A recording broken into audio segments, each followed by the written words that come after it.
So Tom Parker Bowles is sitting at a family dinner, and he decides the best way to contribute to a conversation about Catherine's future is to suggest she's spent years cosplaying as William's dead mother.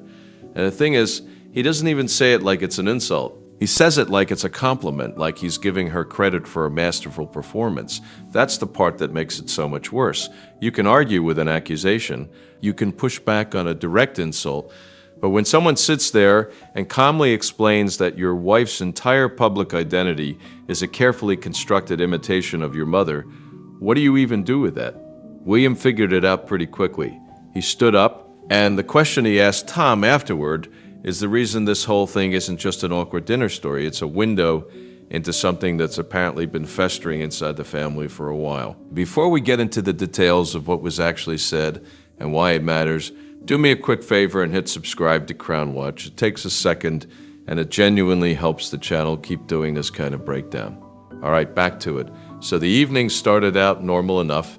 Charles was talking about the future of the monarchy, the weight of responsibility shifting to the younger generation, and how Catherine had handled pressure with a kind of steadiness that the institution desperately needs right now. Someone else at the table mentioned that the public doesn't just admire Catherine, they trust her. That's a specific word. Admiration is about image. Trust is about character. And that word changed the temperature in the room. Tom Parker Bowles had been quiet through most of the conversation, listening, not really contributing. But when the topic kept circling back to Catherine, his silence started to feel less like disinterest and more like restraint. Then he finally spoke up. At first it sounded like he was agreeing. Catherine understood the role exceptionally well. She knew what people wanted from a Princess of Wales. She knew when to speak, when to stay quiet, how to dress without overwhelming the occasion, how to show emotion without letting emotion take over. Fine, all of that is true. Catherine has spent over a decade learning how to navigate a role that comes with more scrutiny than almost any other public position in the world. But then Tom started listing things. The soft expressions, the understated clothes, the careful gestures around children, the controlled vulnerability during difficult moments, one detail after another, and each one sounded harmless on its own, but together they started to feel less like observations and more like an argument, like he was taking Catherine apart piece by piece and laying the pieces on the table for everyone to examine. Then he brought up Diana. That's when the room went still. He suggested that Catherine's enormous popularity existed partly because she had become very good at presenting the kind of princess Britain already knew how to love. And then he delivered the line that froze the table. She's been very successful at becoming the kind of princess people wanted to remember. Now, you could read that a few different ways. Maybe he meant she's honored the legacy of the title. Maybe he meant she's carried herself with a dignity that reminds people of a more emotionally connected monarchy. But in context, after the list he'd just made about her clothes and her gestures and her controlled emotions, the meaning was pretty clear. He was saying Catherine studied Diana like a blueprint, that she figured out what made people love Diana and then built herself into that image on purpose. That's not a compliment, that's an accusation about her character disguised as an observation about her strategy. Catherine didn't answer him. That made the silence heavier. She didn't challenge Tom or demand an apology or try to embarrass him. Her eyes lowered for a moment, her hand paused beside her glass, her expression stayed controlled. But William knows her too well to mistake composure for indifference. And Tom kept going. Some women, he suggested, became loved simply for who they were. Others understood exactly what image people wanted to see. At that point, it wasn't subtle anymore. He was drawing a distinction between genuine affection and manufactured affection, and he was placing Catherine firmly in the second category. Her warmth became strategy, her restraint became rehearsal, her connection with people became performance. And here's where it gets really uncomfortable. Because the words came from Camilla's son, that changed the entire dynamic. If some random commentator on television says Catherine is performing Diana's legacy, that's just noise. But when the son of the woman who became William's stepmother, the woman who was at the center of so much pain in Diana's life, sits at a family dinner and suggests Catherine is imitating Diana, the implication is different. It's not just an observation about public image. It's a judgment on Catherine's authenticity, And it carries this unspoken question: was this only Tom's view, or had Catherine been spoken about this way before? Somewhere William wasn't present to hear it. William looked at Catherine once more, then he looked back at Tom. And the thing is, Tom hadn't just insulted his wife, he had taken the memory of William's mother and used it to question whether Catherine was genuine at all. That's a double violation. It diminishes Catherine's character while weaponizing Diana's legacy. The scrape of William's chair across the floor cut through the room. He stood slowly, deliberately, furious. Now, to understand why this hit William the way it did, you have to understand what Catherine has been dealing with since the moment she entered royal life. She didn't just marry Prince William, she married the eldest son of Diana, Princess of Wales, and from the very beginning, every photograph seemed to invite the same comparison. Was there something of Diana in the clothes, in the smile, in the way she bent down to speak with a child, in the way crowds reacted when she entered a room? A coat could become a headline. A gesture could become a photograph placed beside one from 20 years earlier. A visit to a hospital, a hand on somebody's shoulder, a quiet moment with a child. Even the way Catherine carried herself during a difficult public appearance could be pulled into a story about the woman who once held the same title. And William watched all of it. He watched Catherine enter a family where his mother's memory wasn't some distant piece of history. Diana was personal. She was the woman whose face William had known before the world turned it into an icon. She was the mother whose absence followed him into adulthood, into marriage, and eventually into fatherhood.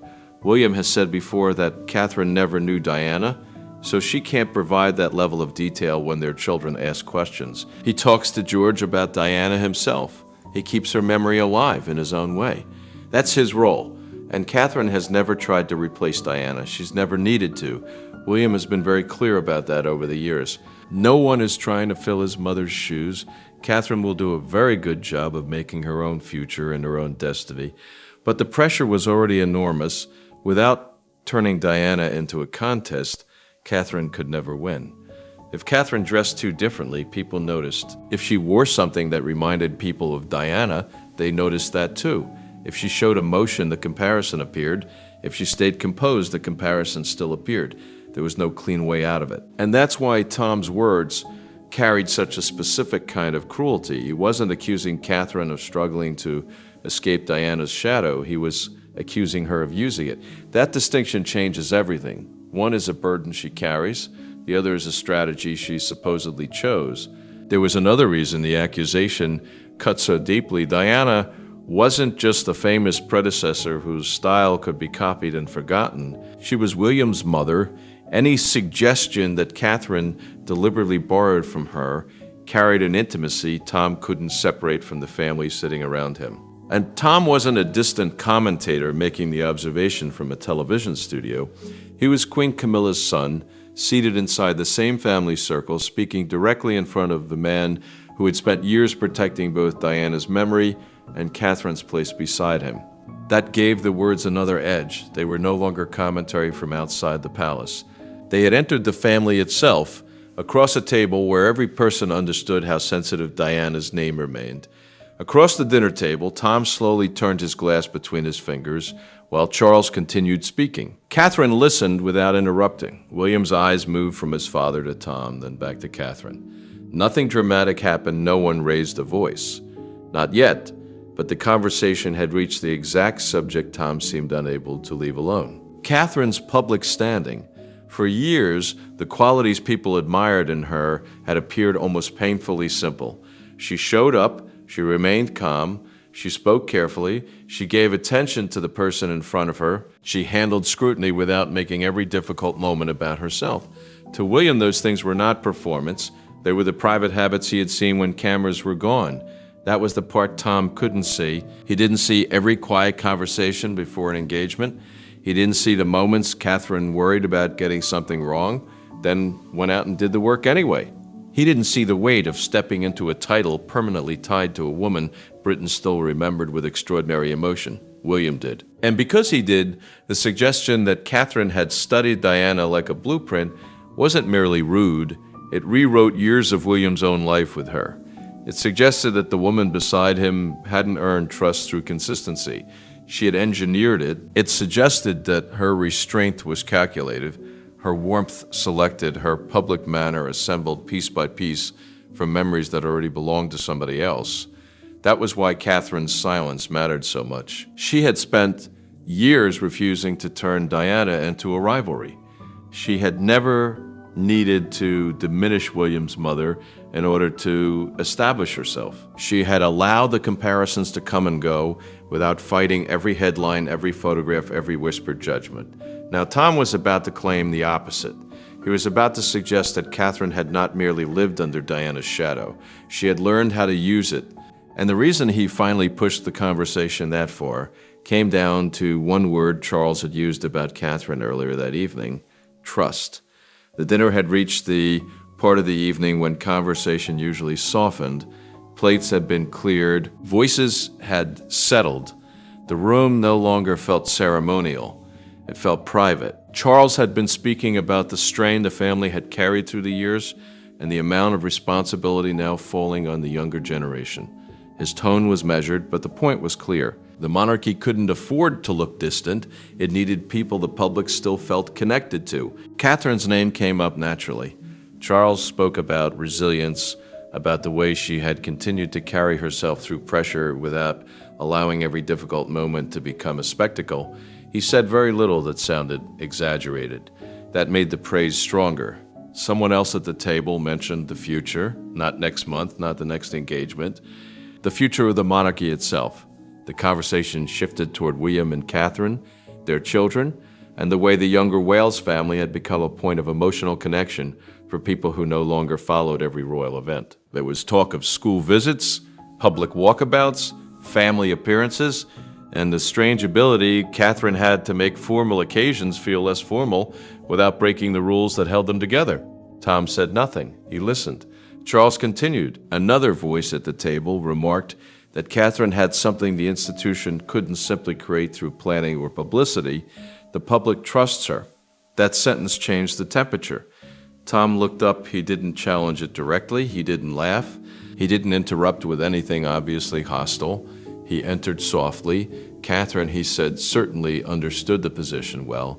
No one reacted. It was true enough on the surface.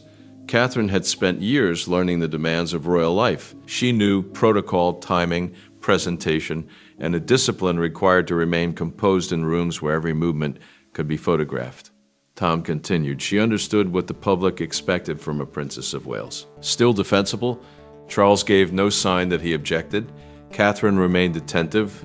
William watched Tom more closely now, though there was still nothing in the words themselves that demanded a confrontation. Then Tom began to explain what he meant.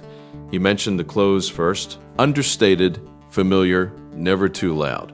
Then the emotion, controlled, visible enough to feel human, restrained enough to appear steady. Then the children, the way Catherine lowered herself to their level, the way she listened, the way photographs of those moments traveled further than formal speeches ever could. Then the warmth, the small touches, the careful pauses, the expressions that seemed to make people feel as though they had been noticed. One observation, then another, then another. Nothing in the list was offensive by itself.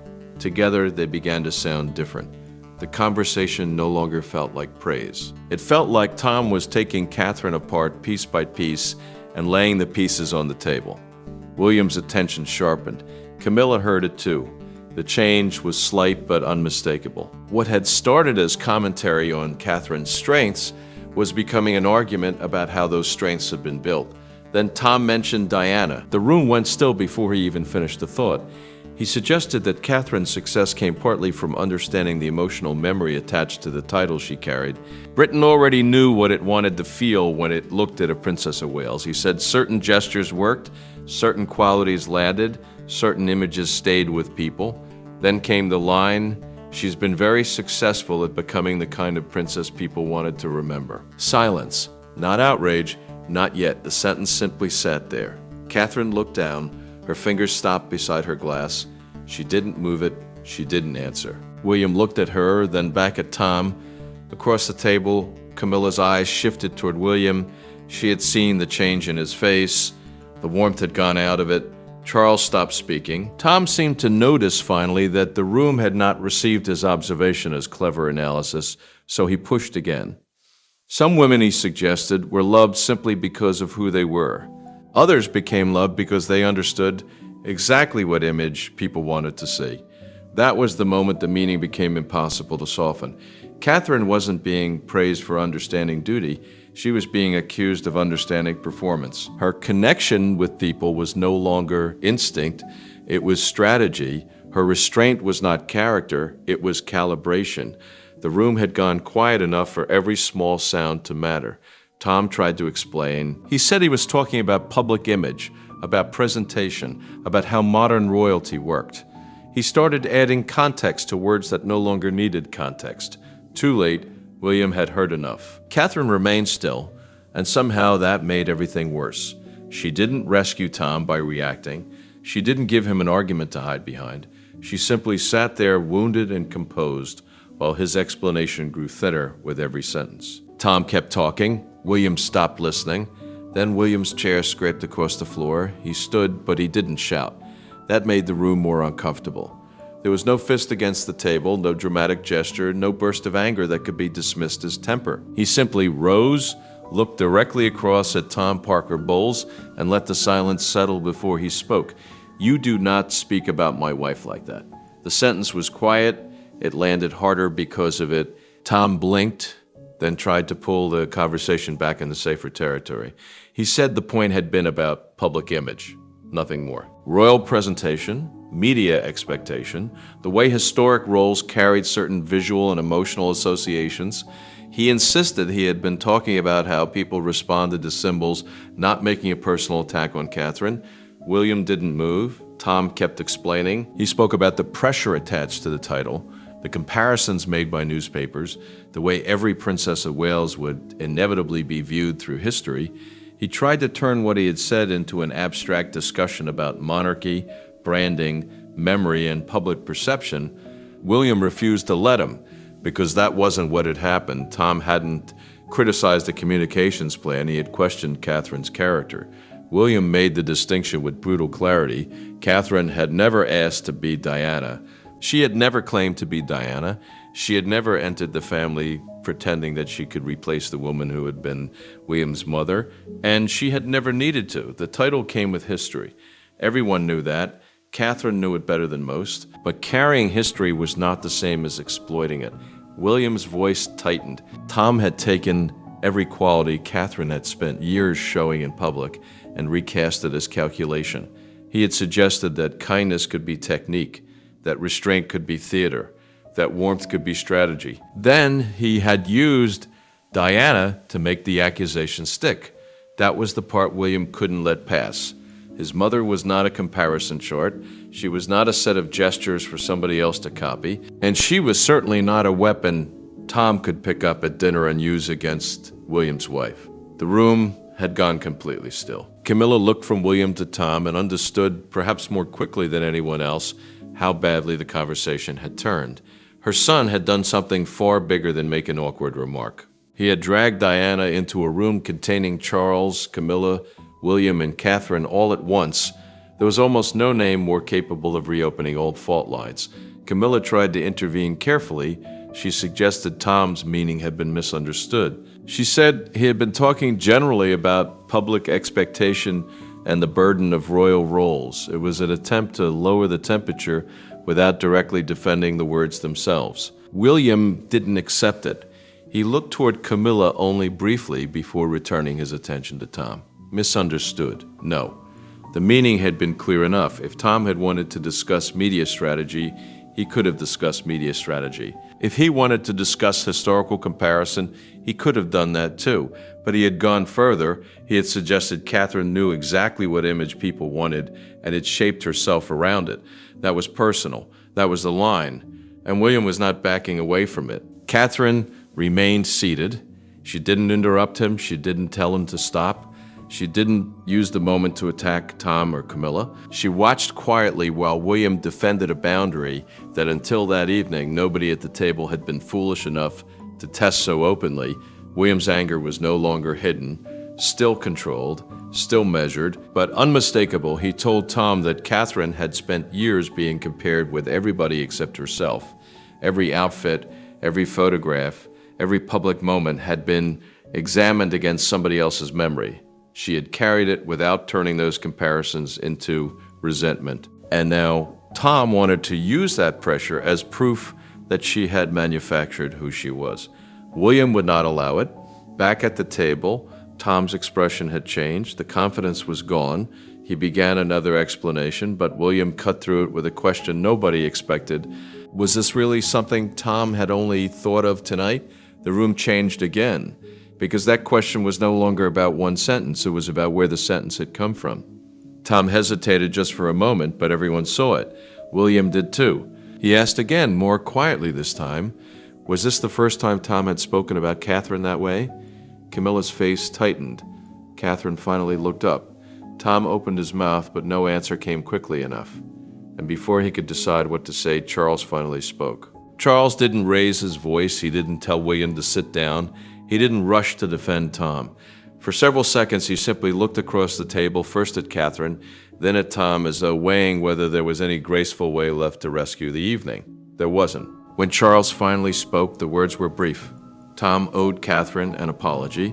That was all. No speech, no lecture, no attempt to soften it. And somehow that made the rebuke heavier. Only minutes earlier, Charles had been speaking about Catherine as one of the people helping carry the monarchy forward. Tom had taken that conversation and turned it into something poisonous. Now Charles had drawn his own line. Tom looked toward Camilla. Camilla was trapped. If she challenged William, she risked making the insult look worse. If she openly condemned Tom, she would be rebuking her own son in front of the family. And if she said nothing, the silence itself would become a question. So she stayed still. That was when the atmosphere changed again. The argument was no longer only about whether Tom had gone too far. William had decided that Charles had now made his position clear. The deeper problem was the one Tom still hadn't answered. Why had he been so comfortable saying it? Tom tried once more to retreat into explanation. He said his comments had been about image, about the way public figures understood expectation, about how certain roles carried memories that shaped how people responded. William heard evasion, nothing more, because the question was simpler than that. Had Tom thought this before? Had he said it before? And most importantly, who else spoke about Catherine that way? Tom didn't give him a clean answer. He talked around it. He said people made comparisons all the time. He said the media did it constantly. But William hadn't asked about newspapers. He had asked about people around the family. That distinction hung in the room. Catherine still said nothing. She could have turned the moment against Tom. She could have demanded an apology. She could have asked Camilla whether she agreed with her son. She did none of it. Her restraint became the most uncomfortable part of the evening because Tom had just suggested that Catherine knew how to manufacture dignity for public consumption. And there she sat with no cameras present, refusing to humiliate the man who had humiliated her. William noticed, so did Charles, so did Camilla. The irony was impossible to miss. Tom had accused Catherine of performing grace while Catherine was giving the room the strongest evidence that grace didn't need an audience. Then came the apology. It wasn't dramatic. Tom said he had not intended to insult her. He said the point had been poorly expressed. He accepted that the comparison had gone too far. But the apology didn't answer William's question. Where had the idea come from? That was what remained. The dinner never recovered. Conversations tried to restart, then faded. Charles said very little. Camilla remained guarded. Tom had lost the easy confidence he had carried earlier. Catherine finally spoke only enough to bring the confrontation to an end. She didn't retaliate. She didn't punish him. She simply made it clear that the subject had gone far enough. That should have closed the matter. For William, it didn't. Because an insult could be answered, an apology could be accepted, a bad sentence could be blamed on poor judgment. But hesitation was different. Tom had hesitated when William asked whether he had spoken this way before, and now that hesitation had become the detail William couldn't leave alone. Was it merely discomfort? Was Tom searching for the right words? Or had William touched something Tom hadn't expected anyone to ask about? Nobody at that table answered it. And still, nobody offered the one answer that might have brought William's suspicion to an end before it hardened. Camilla didn't, Tom didn't, Charles didn't press him. And Catherine, still refusing to turn the evening into something uglier, allowed the silence to remain.